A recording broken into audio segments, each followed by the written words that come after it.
I feel like the long bond is really, it's a tell for pretty much every asset class under the sun, right? I call it the bottommost Jenga block, and beneath the risk edifice, right?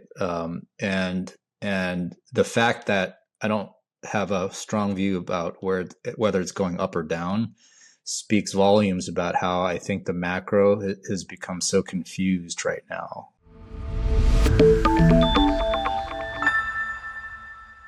Hello and welcome to Wealthion. I'm Maggie Lake, and today I'm joined by Michael Cow, founder of Acanthos Capital Management. Hi, Michael. It's great to see you. Hello. I know it's only been a little over 2 months, but it feels like an eternity, doesn't it? So. Because I think it has been an eternity, right? Like we're in a new era. In fact, I saw one of your tweets last week that I think really speaks to the moment we're in. You wrote, "I hate to admit it, but macro data doesn't really matter much these days," and it's so true. We just have a fire hose of news coming out of Washington, and it feels like we're all scrambling to try to figure out how it might impact us, how it might impact our portfolios. So let's just start broadly. What are you paying the most attention to right now?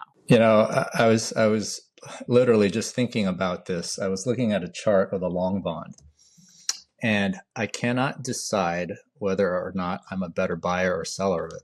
That's how confusing I find the macro to be. I feel like the long bond is really, it's a tell for pretty much every asset class under the sun, right? I call it the bottommost Jenga block, and beneath the risk edifice, right?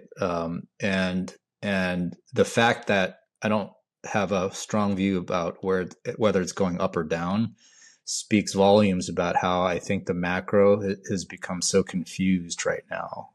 Because on the one hand, I see, when we spoke back in November, we talked a lot about how, this fiscal Red Bull, right? This massive fiscal tailwind has been fighting the Fed the whole time. And then I've been calling him pusillanimous Powell because I think that he gave up on the inflation fight too early and has just juiced all risk assets. But with the advent of Trump and a lot of his policies, I'm beginning to see how, I think when you consider the net effect of all of his policies, I think they're net deflationary actually. And I'm not sure that, so the bond market itself doesn't really know what to do with it. And I don't either right now. So, I'm sort of, that's honest. I'm being very cautious and trying to not be strongly convicted in either direction, because I feel like we're right in the mid. You know how, like, I wrote a thread a while ago about how you have to pay attention to turning points and cycles, and when you pay attention to that second derivative, right, there's a point where at the top of a sine wave, if you're drawing tangents, the slope is zero, and at that point you don't know whether or not you're going to be on the downslope or continue on the upslope. And I feel like we're approaching one of these turning points right now, and I'm not quite sure what the big moves are going to be. All I know is that the stated goals of the administration, right, are to cut the deficit, try to address the deficit. And that's a big kahuna that they've outlined as a policy goal. But when you look at the big drivers of the deficit, right, we all know that the big line items are entitlements, defense, and interest expense. And we all know that Trump 2.0 is not going to cut defense. They don't want to touch entitlements, so that leaves interest expense. So of course, you can't just cut interest expense in a vacuum, because you're going to, again, create inflation. And plus, that's not within the purview of the executive, office. So what do you do if that is your only true lever to cut the deficit? well, then you have to take on policy measures that create the conditions to allow for lower rates. And so I put out a tweet a couple of weeks ago, and I said that, when you look at, a lot of people have opined on what policies are deflationary versus what are inflationary. And I'm just going to read from the slide that I kind of borrowed from. And in this slide, it said that, okay, the deflationary policies are deregulation. Okay, I agree. Cost cutting, I agree. Agency purges, Doge, I agree. And then trying to get oil and gas down, definitely agree. We can talk more about that later. I think that's the big kahuna. But then this slide also goes on to say that what the inflationary policies are deportations, tariffs, tax cuts, and deglobalization. Now, of those four, I only agree with two of them. I think that tax cuts and deglobalization, I guess, are net inflationary, you could say. But I'm not so sure that deportations or tariffs are inflationary. And I'll tell you why. I think with deportations, the way it could be inflationary is that they are obviously going to reduce labor slack, right? But there's also a very deflationary component to it, which is it's going to reduce demand for housing. That's so it's a double-edged sword there, right? And then same thing with tariffs. Tariffs, I don't view as long-term deflationary. I think when I think about things that are truly long-term inflationary, they tend to be things that make the supply curves more long-term inelastic. With tariffs, they're actually the opposite. I view tariffs as really a demand rationing and demand redirection tool to influence a longer-term trade deal. And you might have a one-time price shock, but net, I think that is going to be demand destructive in general, right. And that's deflationary overall. So out of these 8 things that I'm looking at here, I really only think 2, tax cuts and deglobalization, are potentially longer term inflationary. The other 4, I think, the other 6 factors, I believe, are more deflationary. Now, the tricky thing here is why am I not, if that's the case, then why am I not going out there and buying bonds and putting on the deflationary trades? Well, because there's still this lag effect of all of this fiscal Red Bull, and I don't know what that lag effect is. So it's not clear to me yet what's going to happen. And the energy one, many months ago, I think in July of last year to be specific, I wrote a thread. I called it From US Dollar Wrecking Ball to US Dollar Pickleball. I love that. Right. And so at that point, the point of that thread was, okay, what conditions will basically be necessary for a sustainably lower rate environment here in the US, and therefore a sustainably weaker dollar, right? Mm-hmm. And I basically laid out a couple of paths. I talked about how, okay, look, if Trump, at that point, obviously, we're just conjecturing what might happen if Trump won, right? And he had previously talked about, people had conjectured about, the dollar's so strong, maybe we're going to get like another, Plaza Accord.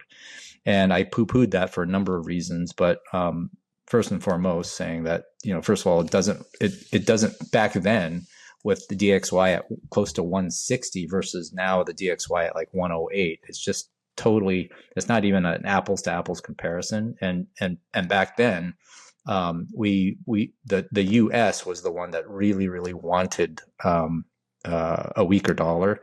Here, it's not entirely clear to me that a weaker dollar helps us, because it just imports inflation. And we still have, right now, we still have the inflation genie has not been put back in the bottle, obviously, right? We saw that the University of Michigan inflation expectations number blow out last week. And from that perspective, it looks like it's becoming almost unhinged.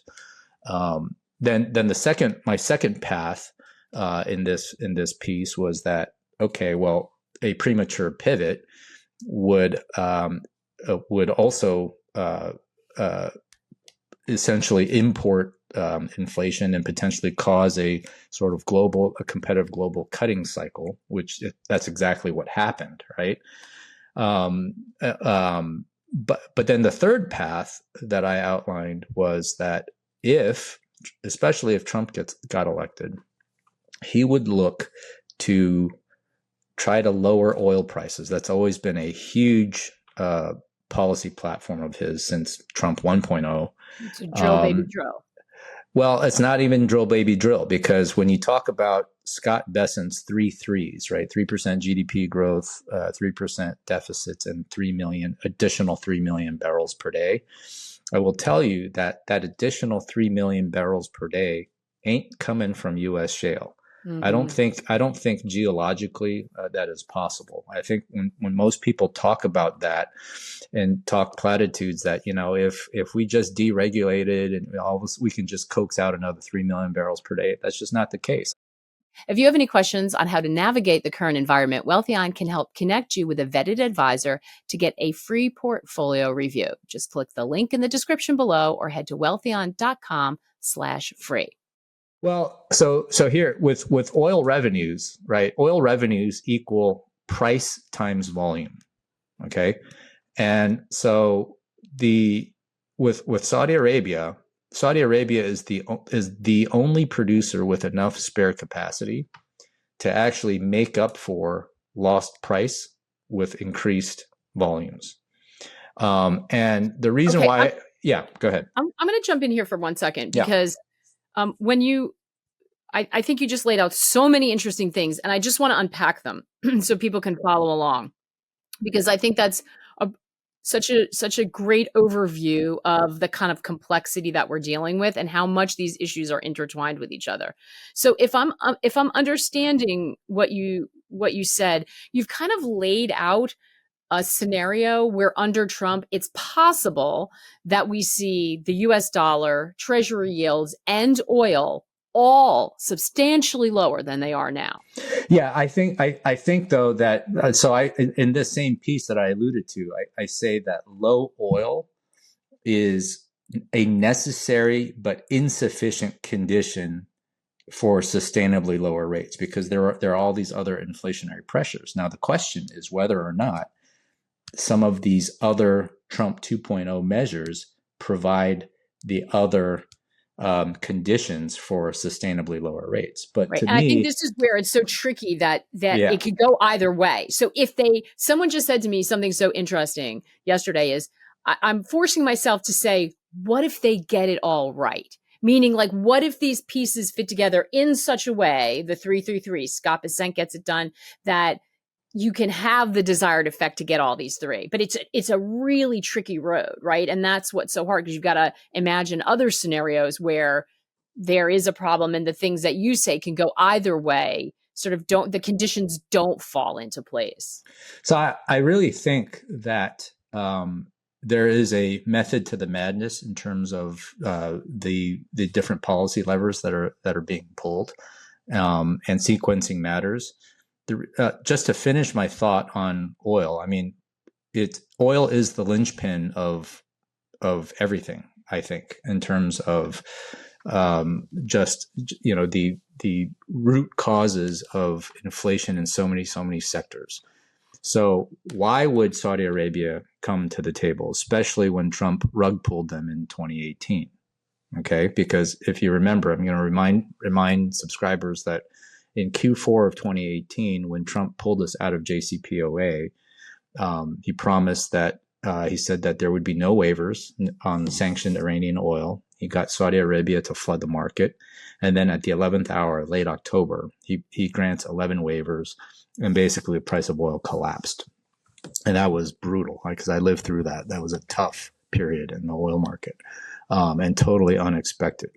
Now, this time, though, Saudi Arabia, people ask, why would they willingly, give up on price here? Well, I think that I agree that Saudi Arabia would need to get something of value And that something of value would be a security guarantee or potentially even a nuclear security guarantee. And like I said, the reason why I think this policy makes a lot of sense, at least from the U.S. angle and from a Trump administration 2.0 angle, is that it kills multiple birds with one stone. It creates some of the preconditions for sustainably lower rates, and we talked about why that's important, right? But it also weakens Iran and Russia, softens them up economically, if you will, to try to come up with some sort of negotiated peace in both of those regional conflagrations, right? Both of those wars.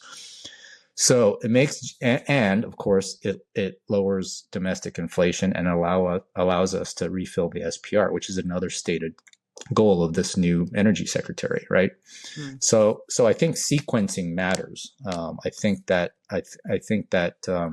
if they are able somehow to reach a deal with the Saudis, it solves a lot of sticky issues, and frankly, allows the Trump administration to fulfill a whole bunch of campaign promises. So I've called it, it kills multiple birds, and it's one big ass stone.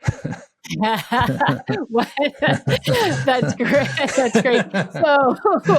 So I think this is, I just want to underscore this. I think you said something very, very critical. So we just talked about how there could be this condition where you see all of these things move lower, but the sequencing matters. So first, you're going to want to look for signs, if this is going to happen, that they're able to pull oil prices down, that oil price is going to move lower. How much lower do you think they go? Like, what would be the sign to you, like that they're making progress, this is moving in their direction and laying the groundwork for making strides on the other fronts? Are we talking $50 a barrel? Are we talking 40? I've had people tell me Trump really wants 30. No, I think the sweet spot where for Trump, I think, is he would like to see it in the 50s and 60s. Because, in the 50s and 60s, you're not completely cratering shale. And right. he can do things on the deregulation side and cost cutting side to lower drilling costs, for shale, to help ameliorate that. Right. Help the break even, help them be profitable with lower oil. That's right. I mean, look, shale is still one of the most expensive sources of oil. And so it will, this, especially with what I told you about, the geology, and how drilled out the Permian is, right? I do think that shale will probably be more disciplined than in past cycles, like, 2014, 2015, that was really that was really the beginning of that shale revolution. And that at that point, it was like, the market got absolutely destroyed because there was no discipline. But like right now, I think partially because of geology, partially because of just a more shareholder focused sector, the response hopefully will be better or quicker this time. But I think those people that think that an additional 3 million barrels per day are going to just come from drill baby drill, that's just not going to happen. So in my mind, that 3 million barrels per day can only come from external sources on a short-term basis within this 4-year window that Trump 2.0 has. It's just not going to come, right? I mean, you can open up the Alaska North Slope. You can open up a lot more drilling in the Gulf of Mexico, Gulf of America. But again, those projects are going to take a lot longer time to come online than. Listen, than I just finally stopped calling it Twitter, and I'm disciplined enough to say X. It's going to take me a while to get used to some of these name changes. Google's a lot quicker than I am. So would you feel like the threat of Canadian tax is helpful or a distraction in terms of trying to get that oil price lower? Okay, so that's very nuanced, because our refinery network is tooled has not been retooled since the 70s. And so, and I wrote about this 2 years ago in my West Point paper, talking about how the U.S. can't truly be energy independent until we retool and expand our refining capacity, because our refining capacity, our refiners need to take heavier blends than what we are producing in the shale space, which are light grades, right? So even though the U.S. produces 13.2 million barrels per day, we're still net importing about 6 million barrels per day. And a lot of those imports are heavier grades from the Middle East, from Canada, from Mexico, right? So we do need those heavier crudes. Now, I found it kind of interesting that on the eve of Trump threatening the 25% tariffs on both Canada and Mexico, and, Canada, kind of beating their chest in response, threatening retaliation, the next headline you saw was Trump saying that, we're going to secure our heavy crudes with a deal with Venezuela. So clearly, right, these are all these moves, right? In business school, one of the most impactful courses I took was negotiations. And there's a term called BATNA. BATNA stands for Best Alternative to a Negotiated Agreement. Best alternative to a negotiated agreement, right? So that is clearly a tactic to better our BATNA here, right? If we can secure our heavier crudes from other sources, then we don't need Canadian heavy ostensibly, right? I mean, it's going to be harder, easier said than done, right? It's like saying I have options, right? I have a plan B. I have options if this doesn't go my way. Yeah, but in the short term, there was a reason why, right? When he was threatening 25% tariffs, the tariffs on the oil was only 10%, right? Because there is a recognition that we need those heavy crudes. Yeah. So if they are successful, let's sort of continue down this thought line. And by the way, this is why it's really important to sort of separate noise and really try to stay focused on the strategy, because there's a lot happening right now, right? Some of it's really important, and some of it's some of it's kind of more theater. And so you really want to, for your portfolio's purposes, try to stay really focused on this important stuff. So say we do start to see oil moving in this direction. Is the next thing you're looking at in terms of this domino effect and potential bets you put on? Are you looking then to treasury yields, or are you looking to currencies next? Well, it's both, because I think they're totally intertwined. I mean, for the first time in months, I've been long U.S. dollar CNH, right? Long dollar, short Chinese yuan for 2 years. Made a bunch of money on that trade, and then traded it recently, given the tariff oscillations. But now I'm flat, because even though I think China has still these long-term structural pressures to potentially devalue, the reason why I'm flat is because if I can't make up my mind on where rates are going right now, it's hard for me to take a stand on the dollar, right? So I just haven't made up my mind. And here, I want to say something else about yields, because if you remember during the campaign, the other big thing that Trump was talking about is, those BRICS nations, anybody who tries to basically create an alternative to the US dollar as a reserve currency is going to, suffer our wrath and blah, blah, blah, right? So I started thinking, okay, so how would we incentivize the rest of the world's central banks to continue to buy U.S. Treasuries and potentially, just try to forestall this sort of move away from U.S. dollar assets. Remember, the U.S. dollar system is not just about the U.S. dollar itself. It's the linchpin is that we have very, very deep bond markets. It's the U.S. Treasury system, right? That's behind it all. And so there are levers that the administration can pull there too, because imagine if Besant says, okay, if you want access to the Fed's, this would require Fed and Treasury coordination, but they could say something like, if you want access to the FX swap lines from the Fed, well, then your access is directly proportional to the amount of long-term U.S. Treasuries you hold.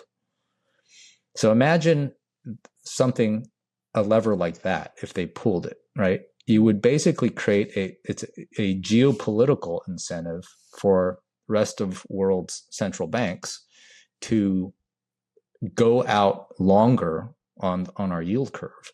And one of Besant's headaches, right, left in his lap from Yellen is that so much of our deficit is being funded by bills. And at some point, he's got to term out that debt. Yeah, they've continued that policy, though, right? Someone just said to me that despite they've continued, because I guess they're waiting for something else for one of these negotiating tactics to. Well, exactly right. I mean, I would say, again, hold your horses, because he's had one QRA. Right. And basically, if I'm Besant, I'm not going to lock in term financing at 4.5%, close to 5%. When I'm trying to get it lower. When I'm trying to get it down. So when somebody said that, a couple of weeks ago, I said the reason is because he's waiting for a 3 handle.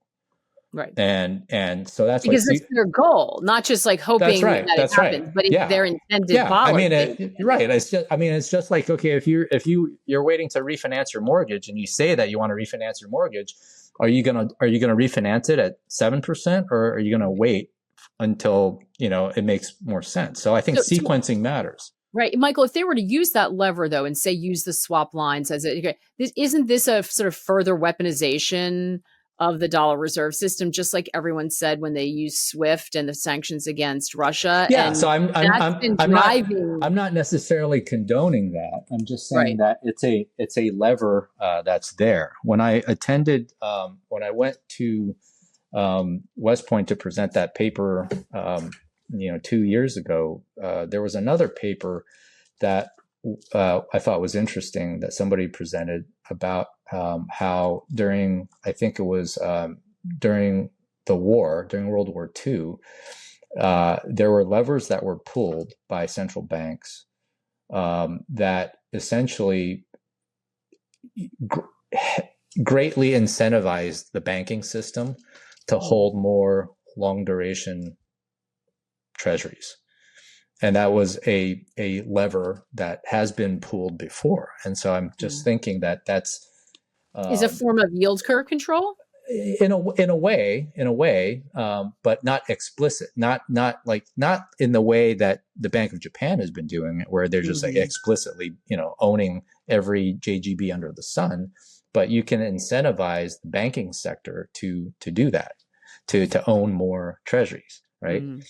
But again, I think that's a lever that could be considered, but obviously the strongest lever is just to create the macroeconomic conditions such that the world will want to buy longer duration debt securities, because they perceive that, hey, these are sort of these deflationary factors are kind of, these deflationary policy levers are being pulled.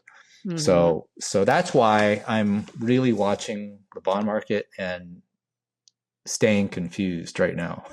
Yeah. Well, it's really interesting, because I think that we are in an environment now where there's been so much talk about higher for longer, right? We're in a higher inflationary period. This would be something very different if we were to be entering into a deflationary type environment with all of these things moving lower. That is that in your mind priced in at all right now? I don't think. I do believe in that there are structural elements in place that are going to prevent us from going back to ZIRP.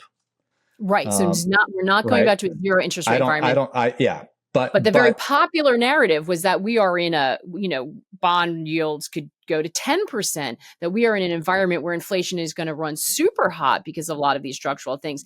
This now introduces another possibility. Yeah, it's definitely a new variable. I mean, I've been in the inflationista camp for quite some time, and I'm now really recognizing that there is the possibility of some of these countervailing forces coming in to temper that. But again, I think the structural things that are in place, I've talked about them before. Like there's some, I think there are demographic reasons for why labor and shelter inflation have remained elevated. The big fiscal, the vodka Red Bull analogy holds true. But again, I think that part is one of the biggest about faces from a policy perspective, from the Biden administration to the Trump administration, right? So we'll see. Well, are we looking at a Trump administration that's not planning on spending fiscally, or are we just looking at one that is finding additional revenue and or cost savings to offset that? I think I really think they're going to try both. I mean, I think Doge is about, they're attempting to make government more efficient and cut along the edges. I think the naysayers of Doge will say that, okay, well, there are only very few recurring expenses that they can cut, which I agree with, right, without touching entitlements. So that really the biggest line item by far is interest expense. But see, here's the thing: if during this honeymoon period, while the Republicans have control of all three branches of government, if they're able to roll back some of the three big Biden spending bills, right? The Inflation Reduction Act, the Bipartisan Infrastructure Bill, and the CHIPS Act. I think that the Inflation Reduction Act obviously is going to be the one that's most in the crosshairs.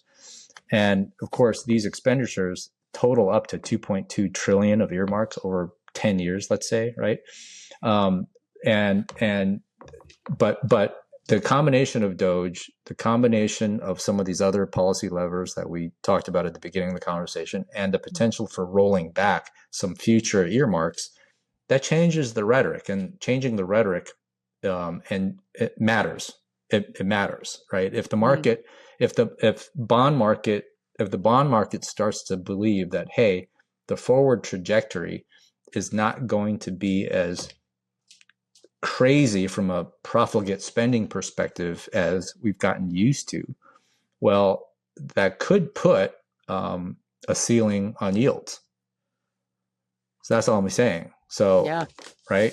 So, which would be welcome news to a lot of people who have, are looking to finance, because those are the folks who've been hurt and potentially would be hurt by these higher rates.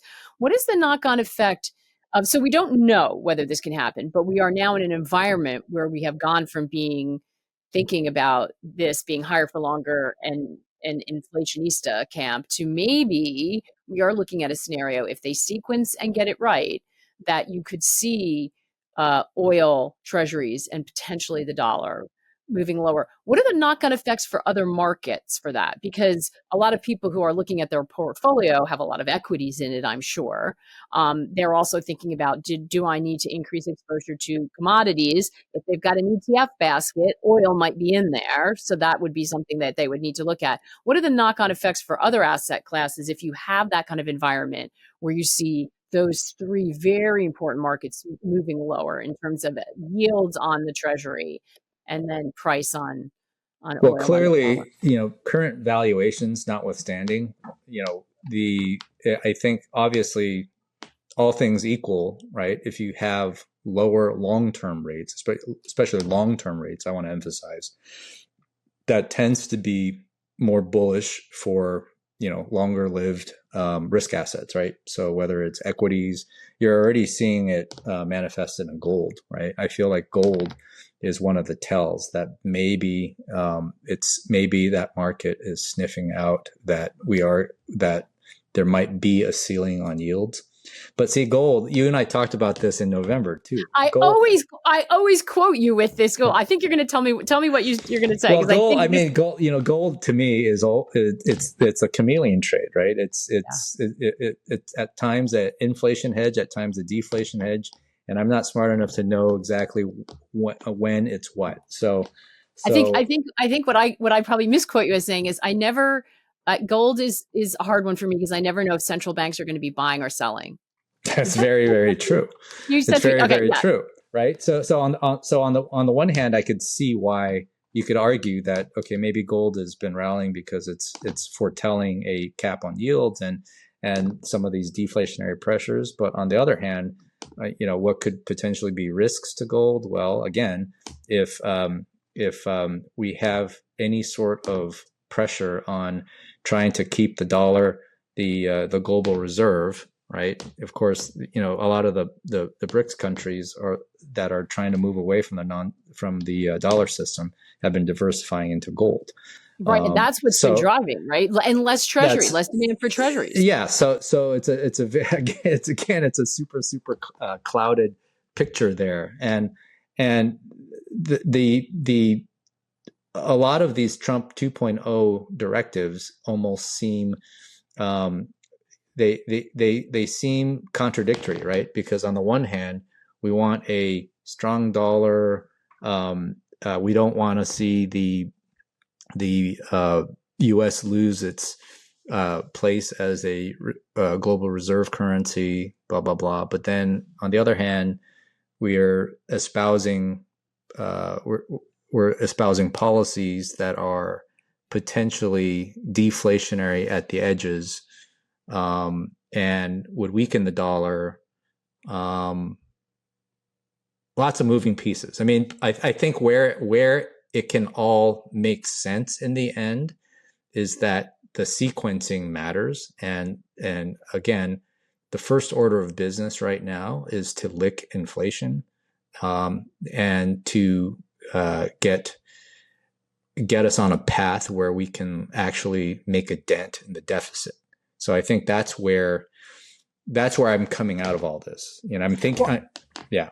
I think that makes a lot of sense because not only does it make sense sort of to you from an investment lens, but if you're thinking about polling and popularity, which as we all know is what politicians live and die for, both of those things are why he got elected and why the Republicans are in power, right? Inflation, the anger over inflation, and the cost-cutting headlines that are coming out. Again, if you don't touch entitlements and defense, it's all around the itty-bitty margins. But the headlines are very positive. People like the idea of getting rid of what they see as graft and overspend. So it makes sense that would be where the focus is, right? Yeah, and I think it's also very important to know. I put out this other tweet a couple weeks, maybe last week. Again, I'm losing track of time because like we're in a vortex. This time dilation, this Trump time dilation is where like, every minute feels like hours and every hour feels like days and every day feels like weeks.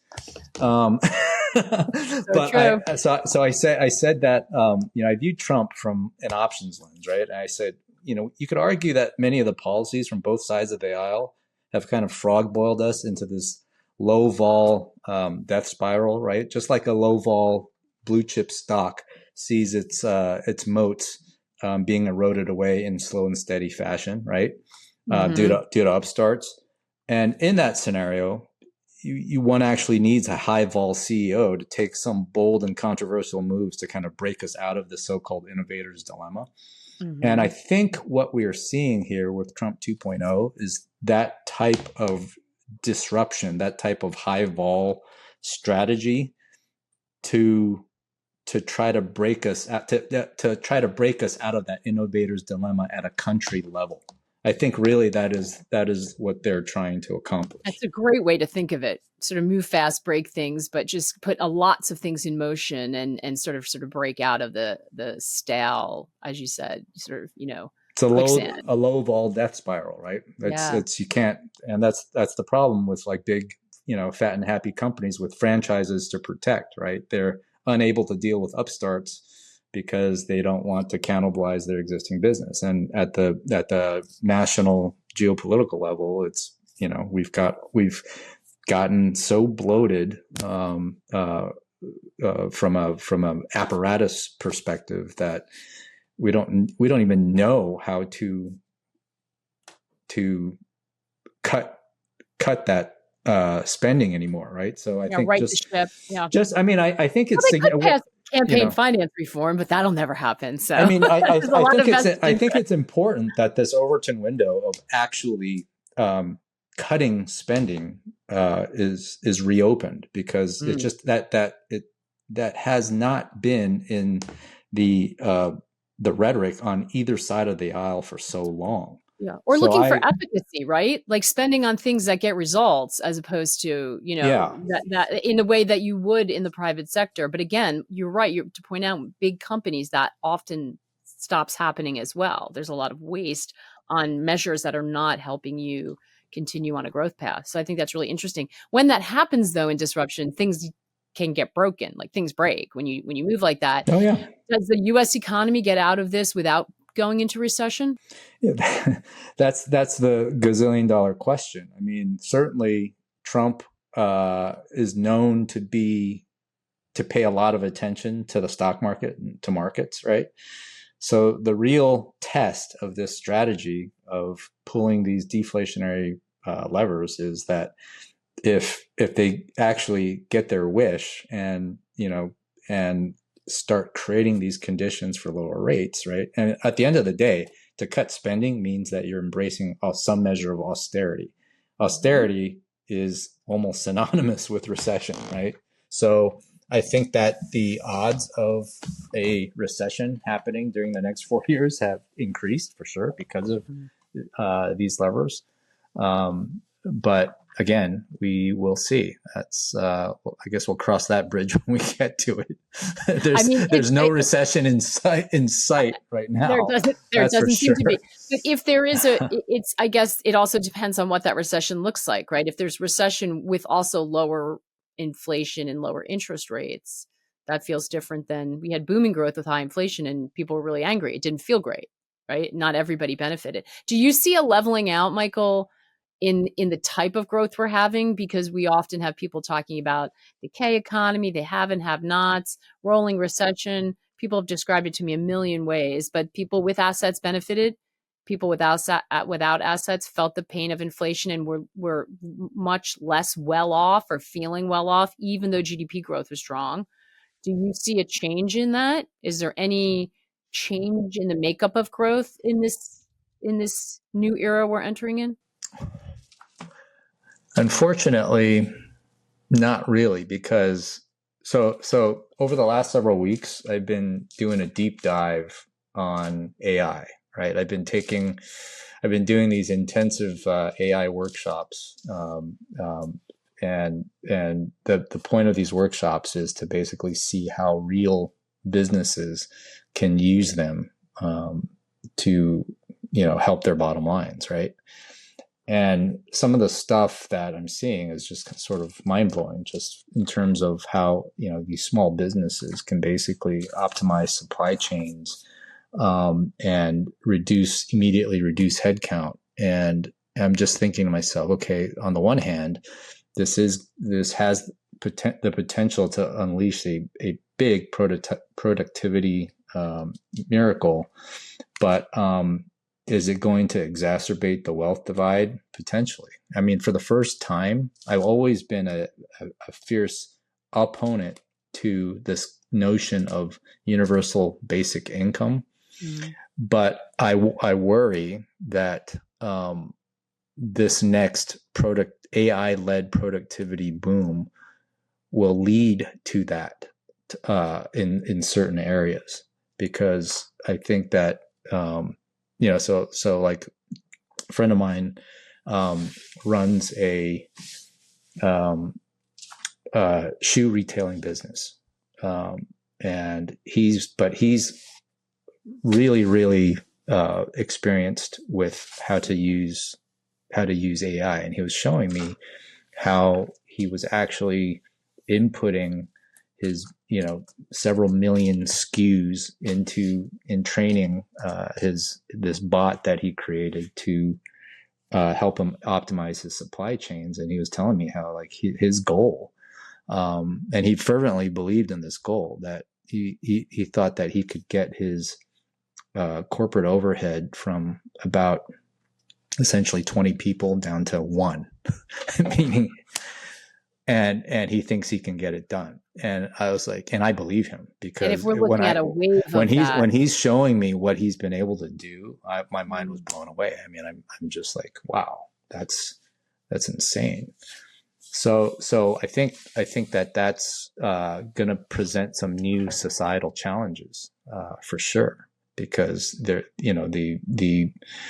people on the low end of the income spectrum are going to hurt in a situation like that, right? So that's it. That it is whenever you're talking about being in a disruptive period like this, the challenges are so enormous. And I think that's what makes people, first of all, it makes them nervous about trying to figure out a path and what happens next coming from Washington. Because suddenly, as it was in the first Trump administration, Washington's the center of the universe again, because so many, for investors as well, because so much is potentially impacted. But they're also trying to think about how they protect their nest egg if we're going into these really, volatile times. So yeah, I mean, the optimistic take, of course, is that for all the low skilled jobs that get displaced by AI, right, then that it produces new opportunities and new professions and retraining, right? And dirty, so dull, dangerous. It frees people up. Yeah, and you can take this concept of social media influencer. I mean, there's so many people that are in their like 20s whose their vocations are social media influencer. Like I don't know if I still don't know whether you can really consider that a legit profession, but you know what? It's something that came about because of this confluence of technologies, right? Yeah, absolutely. A job that didn't exist, that many years ago. Let me throw another couple of just sort of generally accepted, not generally accepted thoughts, things people have said to me that I wonder if you agree with or push back on. Far from generally accepted, just the opposite. But and then I want to just round up with a sort of summary, so we can leave people with something to go think about. Europe, very much going to be, in the crosshairs as well. Value or value trap? I've had people say to me that Europe looks cheap, and if you pay attention, some parts of it have actually been outperforming. And then I've other people have said to me, the EU is not going to make it out of the other end of this. They don't even know if Germany will stay together. I would probably be in that latter camp. I mean, I haven't looked at the valuations. So again, I hate to make these comments in a vacuum, because some of the best investments I've ever made were buying crappy companies, but at ridiculously cheap prices, right? So quality doesn't necessarily mean a great investment. I'll just caveat that. But I will say that I think that, Europe structurally is facing some serious issues compared to the U.S. Because of not just demographics, but because of a lot of these pretty bad energy policies that have been undertaken. And there's a lot of energy vulnerability. They just don't have the, despite this monetary union called the euro, it's not a true, there's no political union. So you just don't have the same, job mobility or just economic dynamism that the US has. So U.S. is at a huge, the Eurozone is at a huge structural disadvantage. Yeah. That was part of the reason why I've been so bullish the dollar in the last 2 years, is that I just thought that because of the various ingredients feeding this strong dollar, the transmission mechanism of tighter economic policy is very, very uneven, and that the Eurozone and China, of course, or those central banks were really ill-equipped to tighten, right? So you've seen China actually go the other way, but the Eurozone, I never thought could keep up with the Fed, so to speak, from a tightening perspective, just because of all of these reasons. I know a lot of times when you're putting money to work, you're doing it in sophisticated instruments or in private markets or with a much longer time horizon. But for the average investor, what do you think the greatest risk is right now? Because there is so much uncertainty. I mean, going back to the top of our conversation, the bottommost Jenga block of the risk edifice is the bond market. I don't know whether the bond market is going up or down. And so that bothers me. But what bothers me more, I guess, is just the equity markets themselves are from a valuation standpoint, they don't leave a lot of margin of safety. And so I'm probably in a big minority of investors where, because I've spent my entire career hunting for alpha type opportunities, I just never have historically invested in passive indices. I don't have big beta portfolios, both on the public side or on the private side. So like when I look for opportunities, I'm looking to find things that are uncorrelated and orthogonal to one another. So I recently wrote a piece on my Substack talking about, like, in the private, what I'm doing in the private markets. But I'm doing the same thing on the public markets. In the public markets, I'm looking for things that are very idiosyncratic, that really that are driven by specific events. And honestly, I don't really care whether or not the overall market will be down 20 or up 20. I'm thinking that these opportunities that I'm looking for can do very, very well regardless of what happens on the macro. That's the goal. It's always easier said than done, of course, right? There's hidden beta everywhere, and I'm trying to be wary of it. I mean, look, beta itself it's a great thing for. It's been a great place to have. It's been a great trade to have beta in portfolios over the long term. But at certain junctures, beta could be a very, very bad thing. And I worry that we're getting to a point where, having that beta exposure could whip people pretty badly at some point. Yeah.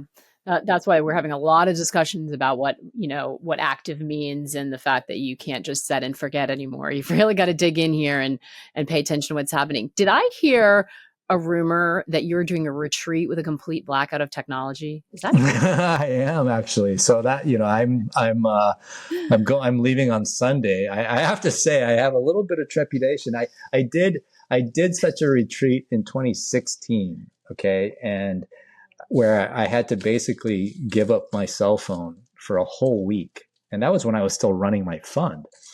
And I just remember having so much angst about it. But at the end of that week, when they handed my phone back to me, I'm like, I don't want it. Yeah. So I'm feeling the same way. Like, I'm having a little bit of angst just because, especially with these headlines coming hot and heavy. But I feel like, you know what? The fact that I'm having angst tells me that that's exactly what I need. Exactly. Focus the mind. So come this Sunday, I'm going to be AWOL for a week. I love it. Well, we are so happy we were able to catch up with you, Michael. Really fascinating conversation. And I think certainly helped sort of concentrate my mind on where we should be paying attention as we try to sort of filter through all of the news coming out of Washington. So thank you so much. Thank you. Always fun to chat.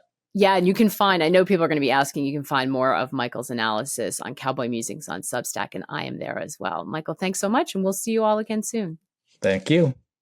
If you have any questions about how to navigate the current environment, Wealthion can help connect you with a vetted advisor to get a free portfolio review. Just click the link in the description below or head to wealthion.com/free. There's no obligation, and it will just take a few minutes of your time. Again, that's wealthion.com/free. Thanks so much for joining us. We'll see you again next time.